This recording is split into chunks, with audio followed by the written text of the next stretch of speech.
Welcome to Heart Life Rhythm. Our guest today is an acid attack survivor who is here to share with us his experience and his journey through what has been an extremely challenging time. Mr. Askoorum, welcome to our podcast today, and thank you so much for sharing this very hard episode of your life with us. Thank you very much. So if I may start, sir, by asking you a little bit about the context and the background which led to that incident. Well, I was in charge of the quality control department in a brewery. Okay. And that takes me to take care of all that is quality related for beverages.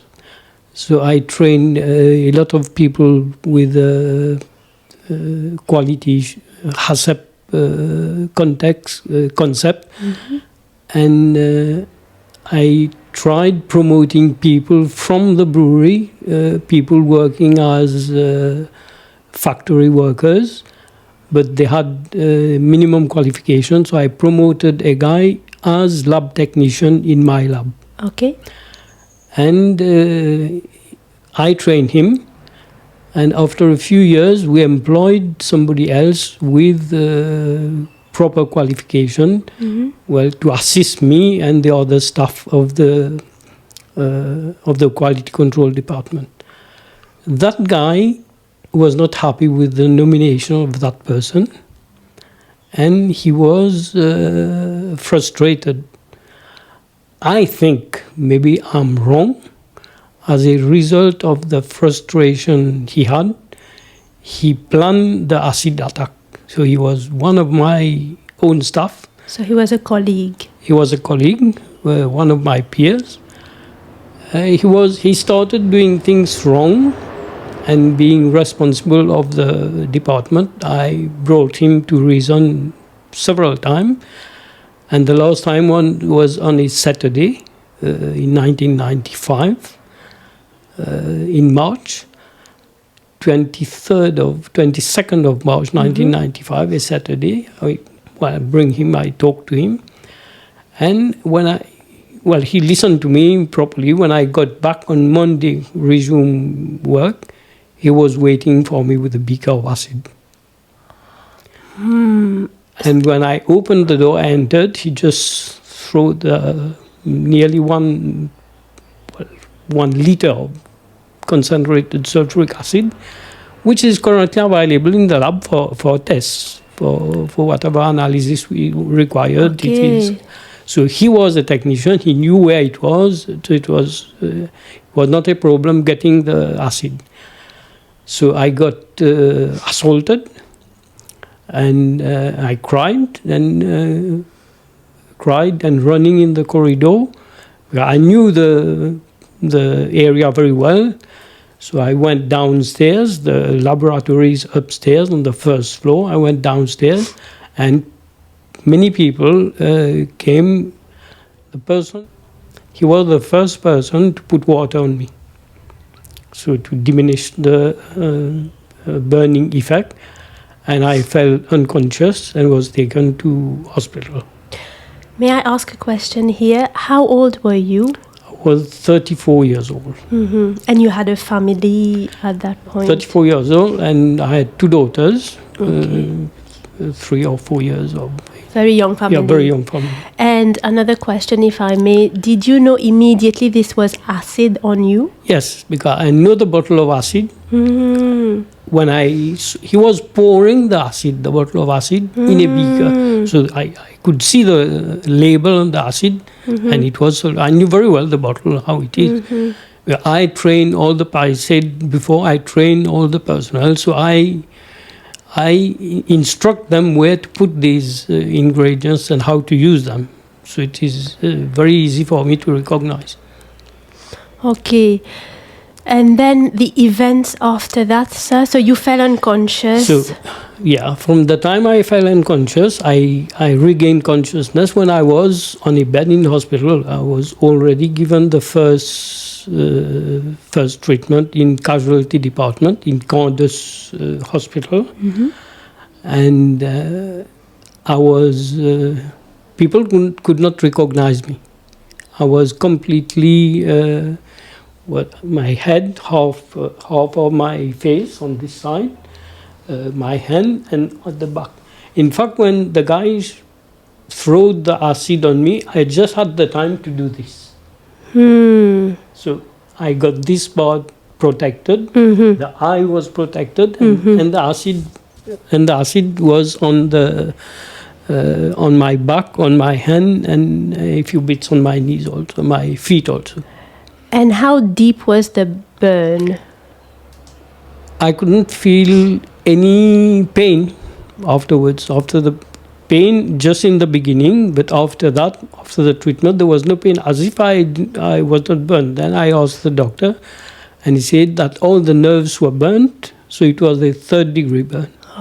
That's why I didn't feel any pain afterwards. But I started getting the pain during the treatment. After I stayed in Candace Hospital for about 10 days and was transferred to a private clinic in the lower Planwilliams, ensuring that the same doctor looking after me in Candace Hospital takes care of me in the private clinic. And that was agreed. I must say here that I didn't want to leave the hospital. I was getting very good treatment, and the paramedical and medical staff were very good, and I just didn't want to go. But because there are many people on the waiting list in the hospital, I had to move to have several operations, several surgeries done, grafting and tissue expanding surgeries, which was done within 2 months in the private clinic with the same doctor. I lost nearly half of my hair on the scalp on the left side, and the doctor ordered silicone balloons from a lab called Eurosilicon Lab in France.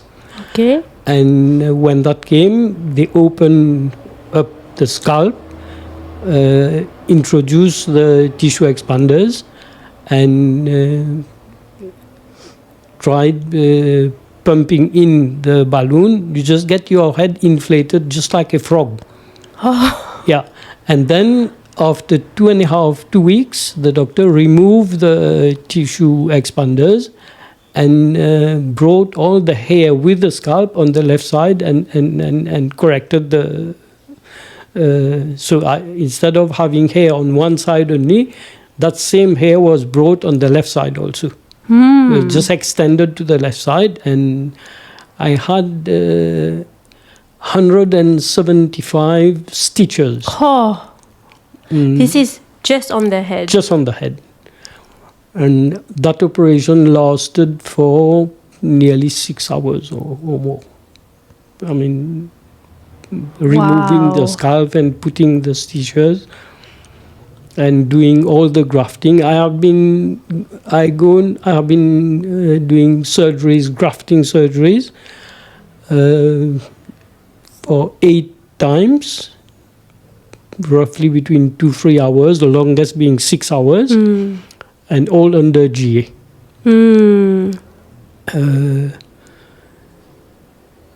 But I think I had a very positive... I wanted to see my children. I wanted to stay alive. So it worked. Wow. And the grafts, you said, were taken from alternate sides. Yeah, the graft was taken from my leg, from both legs. Okay. Well, I could see it was done under local anesthesia, taking the tissue. It was just like a potato peeler, taking the skin off and extending the skin to do the grafting. And that was all done locally. And in this country, in Mauritius. In this country, in Mauritius, yes. In fact, after all the treatment, I I was on holidays in the UK, and one of the eminent doctors there in plastic and reconstructive surgery, Dr. Phipps, he was a consultant plastic surgeon in a very big hospital, very well-known hospital in Leeds. Well, he showed me his hands and said his hands were not any better than the local doctor. Wow, that's a huge compliment to your surgeon here. Yeah, and the surgeon's name is Dr. Ganesi. Okay. Wow, that's incredible. And so from start to of the end of your surgery took 2 months, you said? The total? 2 months. And that was 8 total surgeries? Yes, 8. Total of 8 surgeries. In terms of your physical or psychological, the impact that this had in your recovery, so then you went home after the 2 months. Yeah. What did you find the hardest for you to adapt to? Well, when I was in the private clinic, I got all the support. In fact, I got there is one small story. Sorry, when I was in the clinic, I thought that the next day I'm going to die. Okay. So I had putting blood. 18 bottles of blood was put because I needed blood, and 150 bottles of serum. Of normal saline. Normal saline. And at a point of time, I started having fever, exceeding 40 degrees, 42. And the doctor came in and stayed with me for quite some time. And I looked at him, I saw some sort of defeat, as if he was not knowing what to do. So he called upon a colleague, Dr. Chataru, who is a medical specialist. He's no more now. Okay. He came and said to the sister looking after me, the nurse, said, okay, stop all treatment. Remove all the drips. Drips, stop putting blood, stop all medication. I'll see the patient tomorrow morning. When I heard the doctor saying that, I said, okay, tomorrow morning I'll die. Then when he came, I was fit, no fever, on my feet, and I asked the doctor what happened. He said, no, that was very simple. You are having some sort of allergy with the last drip that he put. Yeah, the transfusion. Stop everything. Say, okay, now start over again with your medication. And there were no real medication, just some painkillers. Because after the grafting, I started getting a lot of pain. So I was on petidine. Okay. Petidine at Morphine night. Or... Yeah. And after some 10 days, it was placebo. There was no more petidine, but they were still injecting something, making me believe that I was on petidine, and I had no pain. Oh. So that was in the clinic. Okay. When I came home, I think I was very strong. I got much support from my wife. I don't know where she got that courage. So I got a lot of support. And I was also supported by my all the family members, a lot of friends. All the blood was donated by my own staff. Your staff? Yeah. Okay. They came into to the blood transfusion center, and they gave, I think we got 25 bottles of blood, and 18 was used. So I'm sort of national blood in my A contribution from everyone. Everyone, yes. And I'm indebted to these persons and very thankful to all of them. I think that's the story about... That's an incredible story. Thank you for sharing that with us. I would never forget Dr. Ganesi and the staff of the clinic. Not forgetting at the same time the staff of Countess Hospital, who were very, very good also. Yeah. Yeah. They were the initial people as well, and your excellent team of surgeons. So this saved my life in hospital, and all the aesthetic, the plastic surgery, getting me back to my initial stage, that was done at the private clinic. What a beautiful journey. I wanted to ask you, sir, so with regards to acid attacks, there's still some, stigma or discrimination attached to it. Did you personally face any of those issues when you were recovering? Not really a big stigma, just I got some problems in going to the seaside, taking off my clothes. People would stare at you. They would not come and tell you something, but their eyes would tell you that they are staring. They're not looking at you, but looking at your scars. And I overcome that gradually, said, okay, that's it, that's me. So I need to face it. But at the same time, the doctor advised me to cover the scars because of ozone and sun being too strong for me. They were all grafted parts. So, but now everything is gone. I walk as if I don't see any of these scars. I don't see. I have only half. In fact, there is a very nice story about my about my ear. Once I took a small baby, not small baby, 2.5 or 3 years, in my hands and said, "Why you have one big ear, one small ear?" I said, "Well, I was in the sea, and a fish came and took part of my ear and went away." So I take it very, very jokingly. Not lightly, but yes, with a lot of good humor and positivity. So I said, the fish came and said, "Oh, you must be careful. Cover your ear when you go. Cover your ear when you go in the sea." I said, "Okay." So I just take it. It's very normal now. I don't see all these. I was just going to ask you exactly that along those lines. What do you do to stay so positive? Well, at that time, I regularly did, I believe I'm spiritual. I believe in God.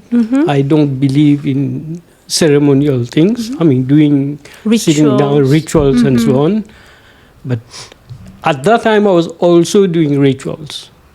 The priest was coming at home. But gradually, I moved from the ritual side to the spiritual and being really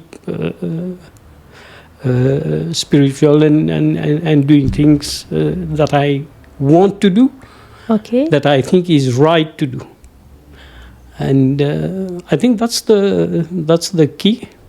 I do yoga regularly, and I do yoga with a guru, with a teacher. So I think these are the main things that help me being strong and remain strong. Your guru is in Mauritius? Yes. Yes, she's a lady guru. And we do yoga with her. Do you meditate also? Well, during the yoga session, there is always part of it is in the session itself is meditation. I don't do meditation by my own. Yeah, we do it with the teacher. Wow. And it helps a lot. It helps a lot. Not only for the accident, for the scars, but for my own well-being, for the family peace, relation with the children, and it is very helpful. Your children, I'm just going slightly, a question that just came to mind. how did you explain the incident to them at that age? I believe they were 3 and 5 or very young. Yeah, very young. They could not understand the gravity of the assault. Papa was in clinic and they came to visit me to get gifts. Oh. So my wife, Fee, I call her Fee, had to buy small gift, earrings, and so I kept it with me. When they came to visit me in the clinic, I gave them the gift. So it was something they really didn't understand. But later on, as they grew, we explained to them. But by that time, I was already working. I forgot to tell you, I resumed work only 3 months after the assault. 3 months? Yeah, I got 6 months leave, sick leave. I said, doctor, I don't... That was one of the other reasons also that kept me going. Because when I joined work, I started doing all the activities I used to do and even more. And the company I work for changed my office. I got a new office. I got a new car, and was really very, very, very supportive. Goodness, wow. Incredible team, I must say, team, family, friends, all these people who've come, as angels in your life. Yeah, I must tell you, I even now when I go to the brewery, they look at me as somebody, maybe I'm beating my own trumpet, or I'm beating but they look at me as somebody they very much. Of course. Yeah. The door is always wide open for me. So just changing a little bit direction, I wanted to ask you, so acid in some countries has now been banned over-the-counter sale of acid products. However, I must say that in a lot of countries it remains very easy, very accessible. So as you said, in your lab that was available, you get hydrochloric acid in laundry detergents, you get sulfuric acid from car batteries, etc. From your point of view as a survivor, and you've got also a very scientific mind, I can see already, what kind of either legal or social or community changes need to happen in order to prevent or help with, the situation?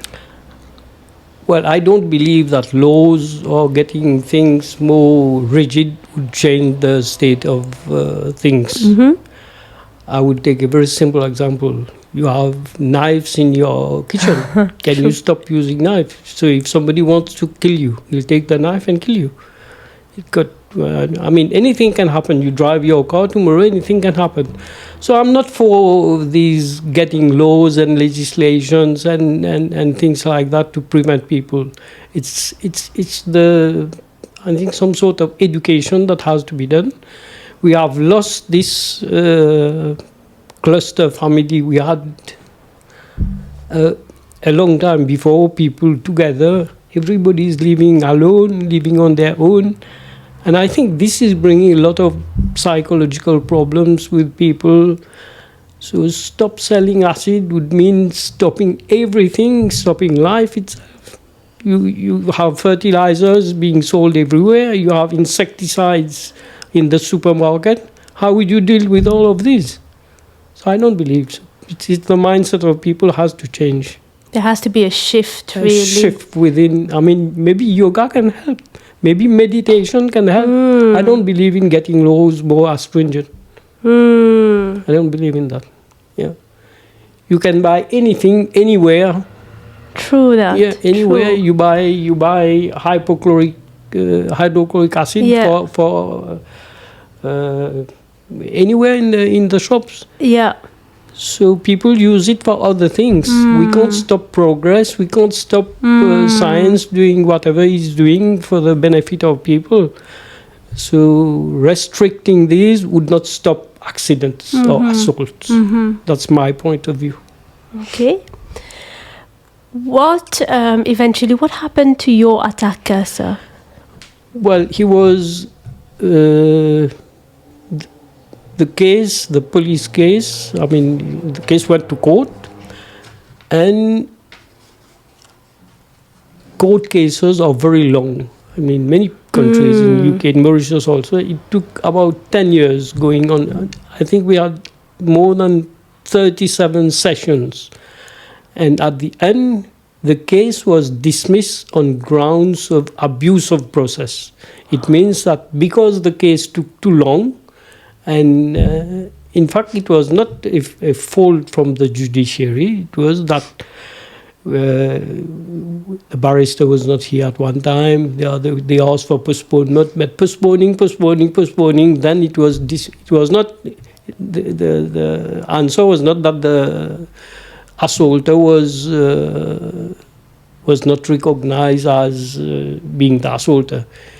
I can reopen the case on a civil basis. I can reopen the case. But having obtained all the proper treatment, having obtained the reward, how you call that? The insurance paid for what everything. Yeah. I didn't want to reopen the case again on civil basis. It was only to prove that he was the culprit and to get money out of it. So I asked for advice and said, okay, it was traumatizing. I forgot to tell you, the worst part were the cases in court. Standing in court in front of the guy and for more than 30 sessions, going there, returning, and every time you leave what happened and questions. You're reliving. Yeah, really. So I didn't want to go ahead. We stopped, and so he's free. He's free.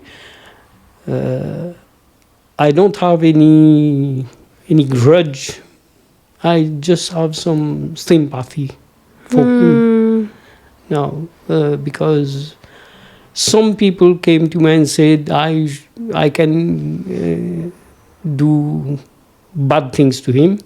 I said no, because there wouldn't be any difference between him and me. So yeah, I'm happy. I'm happy the way I am now.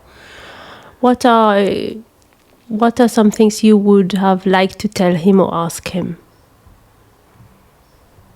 I would like to tell him, don't be afraid to face me. I will not do him any wrong.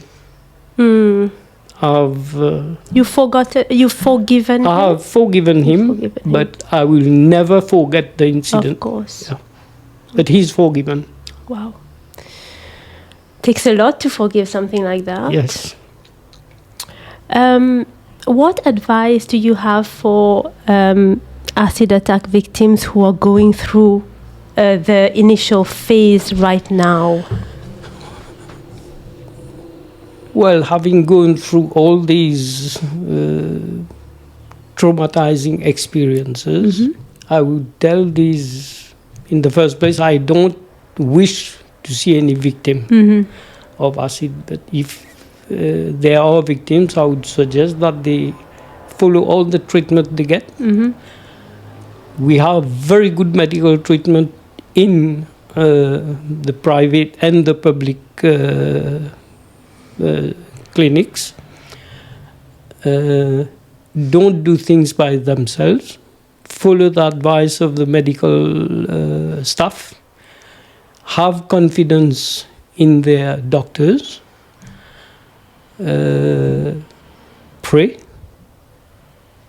and be positive. Just to tell you that the doctor said he did only 50% of the job while treating me. The other 50% came from me, from my mind. I was positive and I got out very quickly because my body was responding to all the treatment because I was positive. So I tell these people to stay positive, have confidence in their doctor and the medical staff, and follow all and be positive. Pray, meditate, don't think about revenge. Revenge will not cure them more than what they can get from being positive. I guess if you're always staying in the revenge or victim mindset, then you're hurting even more. You're not allowing yourself to heal in a way. Yeah. Thinking of revenge is you're comparing yourself to the beast who was in the mind. Maybe he, at that time, maybe he's thinking back on what happened. Maybe he did not want to do that. And that happened at that time. It was not planned. It happened, how you call that, instantaneously. And maybe he's not happy also now. But I don't wish him any bad things. So we've almost reached the end of this podcast, sir. Time has flown. This is called Heart Life Rhythm. What would you carry? What is one thing you will always carry from this episode in your heart that you would like to share, not only with the victims, but also just a general audience, general people? Well, I would repeat maybe the same thing for the general people, general audience. Well, live simple. Live positively. Whatever problem you have been, an accident, acid attack, a disease, or a condition, a health condition that is not curable, like cancer or things like that. Live your life happily, smile, and be happy. Thank you so very much, sir, for this. I got a bit emotional hearing your story, but your strength, your mental strength, the fighter, the warrior spirit that you have, I think is incredibly inspiring. And I'm sure people have been incredibly inspired hearing your story. I hope sharing this back, living this back today has not been a problem for me at all. Just being emotional at some point. Remembering this hard, which is not hard anymore now. So I think I needed to share this story long before, but the opportunity did not come. It comes now, so I'm sharing. I'm eager to share other things in the future. We will be happy to have you back again. Thank you. Thank you so much. Thank you.